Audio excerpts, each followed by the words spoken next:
Il est temps que je vous présente le Genio, le premier ordinateur VTech pour enfants. On va surtout analyser dans cette vidéo si vraiment on peut considérer ça comme une extension ou une alternative définitive à la Storio qui commence à vieillir. Première chose, et la question se pose, pourquoi est-ce qu'on aurait l'ordinateur et les tablettes ici à la maison? C'est pas le cas. Famille recomposée, l'ordinateur ne restera pas ici. Je l'ai eu en test et il est parti de l'autre côté. Mais j'ai eu l'occasion de le tester suffisamment, je l'ai fait tester par la petite, le plus grand l'a testé aussi, et j'ai pas mal de choses à vous dire par rapport à ce produit spécifiquement, si vous souhaitez l'acquérir, ou si éventuellement votre enfant vous en a parlé, ça peut valoir la peine de prendre en considération l'expérience réelle qu'il va en retirer. Je vous invite à aller voir les vidéos que j'ai faites sur la tablette Storio VTech Max 2 qui pour moi est un outil vidéoludique intéressant. Un peu décevant en tant qu'adulte sur base de la réactivité d'une tablette. C'est un reproche que je vais reporter directement sur le Genio, c'est plus ou moins la même chose. Vous n'avez pas un vrai ordinateur, vous avez un ordinateur adapté à un enfant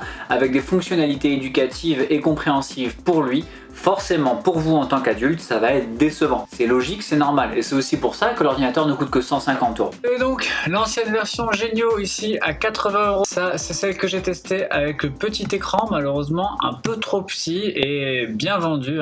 Visuellement parlant, on se rend pas compte avant l'achat que l'écran va être si petit. Et donc forcément, suite à probablement des plaintes de parents, chez VTech, ils ont développé la version Max, la version XL, avec un écran beaucoup plus grand, 7 pouces, et donc à 146 €. N'oubliez pas qu'éventuellement, vous pouvez avoir d'occasion des appareils pour la moitié du prix, donc ça vaut vraiment la peine d'envisager l'occasion sur ce genre de produit. Ça fait pas de mal au portefeuille. Apprendre, c'est encore mieux avec Genio. Et maintenant, Genio Max, avec un écran plus grand. En tant que bricoleur de l'informatique, j'ai chipoté mes ordinateurs depuis que j'ai 12 ans. Donc forcément, quand j'ai commencé à toucher au Genio, j'avais une fonction tout à fait dubitative sur l'idée d'avoir un ordinateur avec une souris, un clavier et des applications dedans. Cependant, j'avais au préalable configuré un ordinateur en Ubuntu Special Kids avec des jeux et des applications pour enfants dans Linux.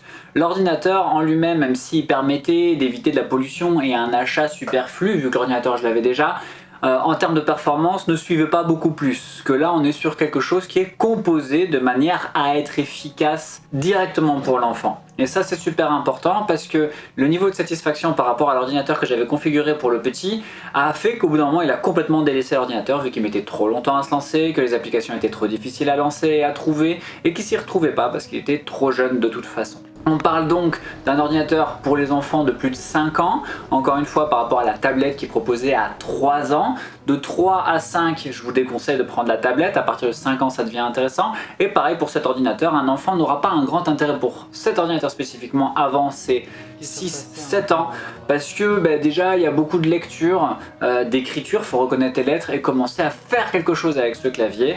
La petite l'a testé, la souris c'est cool, aller chercher des lettres c'est cool, mais ça n'ira pas plus loin, elles ne pourront pas du tout l'optimiser. Donc visez plus 7-8 ans pour un enfant pour acquérir cet ordinateur, plutôt que 5 ans. 5 ans c'est vraiment forcer le truc je pense. L'ordinateur est moins décevant que ce que je pensais, donc je l'ai testé, j'ai tapé, le clavier est tout à fait correct, la souris très réactive. La petite, pareil, a eu un instinct d'utilisation qui était très intéressant, contrairement à la tablette où elle a eu beaucoup plus de mal au départ, maintenant ça va mieux. De s'habituer à la lenteur des produits, parce que ce ne sont pas des iPads, ce ne sont pas des ordinateurs de compétition qui sont faits pour être ultra tactiles, mais qui coûtent 1500 balles, 1000 balles, 800 balles, une bonne petite tablette.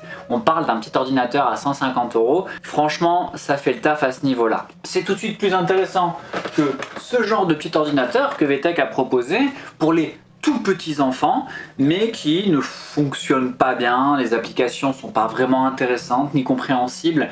La petite a commencé à jouer avec à partir de ses 5 ans, alors que forcément ça c'est considéré pour à partir d'1 an, et les jeux à l'intérieur ne sont pas suffisamment porteurs que pour être interprétés correctement par un enfant. Autant lui donner des petits cubes en bois, ça marche mieux. Ça c'est un gadget, mais ça coûte je crois 30 € plus ou moins.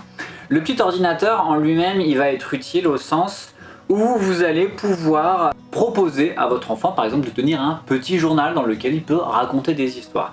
Il y a environ 60 applications liées à l'ordinateur, contrairement à la tablette qui est plus liée à 20 ou 30 applications, mais encore une fois ce sont des applications entre guillemets, des fonctionnalités pour la plupart qui ne seront jamais utilisées. Je parle régulièrement de la calculatrice qui est considérée comme une application dans la tablette ou comme une fonctionnalité dans l'ordinateur. L'enfant n'utilisera jamais cette calculatrice ou presque. Les jeux en interne, forcément, il y a quelque chose à dire là-dessus. La tablette Storio vous permet actuellement, mais pour les prochaines générations, même si chez VTech ils m'ont dit qu'il n'y avait pas de tablette prévue avant quelques années, les tablettes Storio permettent d'intégrer des cassettes. Ces cassettes, vous pouvez les avoir pour pas trop cher en reconditionné ou tout du moins en occasion sur Le Bon Coin aux alentours de 10 € du jeu. Sinon, c'est 25 € dans l'Explorapark. Une fois que vous allez prendre cet ordinateur, vous allez vous rendre compte que l'essentiel des applications que vous avez achetées pour la tablette ne sont pas compatibles avec l'ordinateur. Ce qui fait que vous allez commencer à devoir racheter des nouveaux jeux juste pour l'ordinateur. Alors vous regardez le même Explorapark, ça c'est cool, mais par contre, tout ce que vous avez investi dans la tablette ne pourra pas être transféré vers l'ordinateur. Et ça, c'est plutôt dommage, mais c'est logique.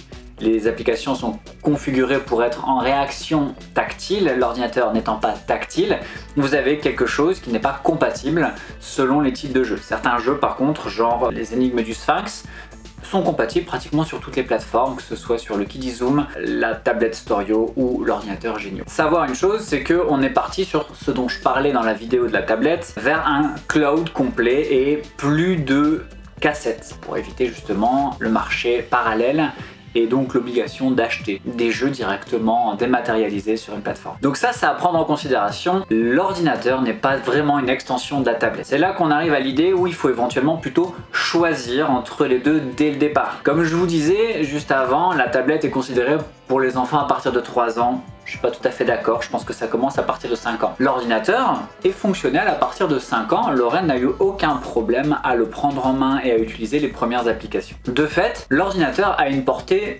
long terme plus longue sur sa fonction. Cependant, la tablette a un côté ludique plus appuyé, c'est-à-dire que les jeux sont selon moi plus intéressants. Et autre chose qui va avec la fonctionnalité de la tablette, c'est la portabilité du produit. Il faut savoir que l'ordinateur Genio, après test, met longtemps à se charger et se décharge très vite. L'ordinateur Genio, je pense qu'il a une autonomie entre 1 heure et 2 heures grand maximum. Résultat, pour un ordinateur portable, rester connecté à une prise alors qu'il n'a pas une puissance beaucoup plus importante que celle de la tablette qui peut tenir jusqu'à 5 heures, ça fait un peu bizarre. Donc je comprends pas trop le choix en termes de batterie dans l'ordinateur. Ça, c'est à eux de voir. Parce que faut savoir qu'en termes de technologie, c'est une tablette qu'il y a dedans qui est connectée à des périphériques. Donc c'est juste une tablette un peu plus performante que la Storio, mais qui consomme plus sur probablement la même batterie. Et donc c'est un peu dommage parce que à l'emporter en vacances, en voyage, vous êtes obligé de prendre le transformateur. La Storio a l'avantage de se charger avec une prise USB que le Genio lui fonctionne avec un chargeur dédié, ce qui est embêtant. De là, vous vous retrouvez avec un ordinateur pas beaucoup plus puissant qu'une tablette, mais beaucoup plus encombrant et beaucoup plus gênant à emporter. Alors si vous avez un enfant qui est sur l'écriture, qui aime bien ça, franchement je vous le conseille. Si vous voulez poser un ordinateur et que votre enfant vous embête avec ça, il va pas s'y retrouver, il va vous voir sur votre grand ordinateur avec votre grand écran, là vous êtes limité à un 7 pouces. Alors il y a une raison à ça. Plus l'écran est grand, plus il est susceptible de se faire plier, de se faire tordre et de s'abîmer. Comme on parle d'un outil pour enfants, un outil vidéo ludique pour enfants, la durabilité dans la compacité de l'écran, c'est un choix qui a été fait. J'ai envie de vous dire, aujourd'hui la Storio 2, la Storio 2 Max vaut encore bien la peine. Je préfère la Storio au Genio. Maintenant, c'est un petit peu selon les envies et les besoins de l'enfant. Mais ne partez pas du principe que les deux sont utiles ou quoi. Ok, non, achetez l'un, achetez l'autre. N'achetez pas les deux, ça fait quand même beaucoup pour plus ou moins les mêmes fonctionnalités, sans compter qu'elles ne sont pas compatibles les unes avec les autres. Si je devais conclure, je vous dirais que pour moi le Genio c'est superflu. Je préfère la tablette Storio. J'aimerais bien que VTech développe la tablette Storio, quitte à abandonner les cassettes et passer exclusivement en cloud, mais au moins d'avoir une tablette qui soit réactive et qui ait vraiment des performances techniques dessus, quitte à abandonner les cassettes et à devoir racheter des jeux sur le cloud, c'est pas grave parce que l'Explora Park vous le gardez pour la famille, donc vous pouvez le reporter sur toutes les outils VTech que vous auriez qui sont compatibles Explora Park. Donc moi ça me dérange pas fondamentalement vu que j'ai 2 enfants qui sont connectés, mais derrière voilà, la Storio a vieilli, le Genio n'est pas génial.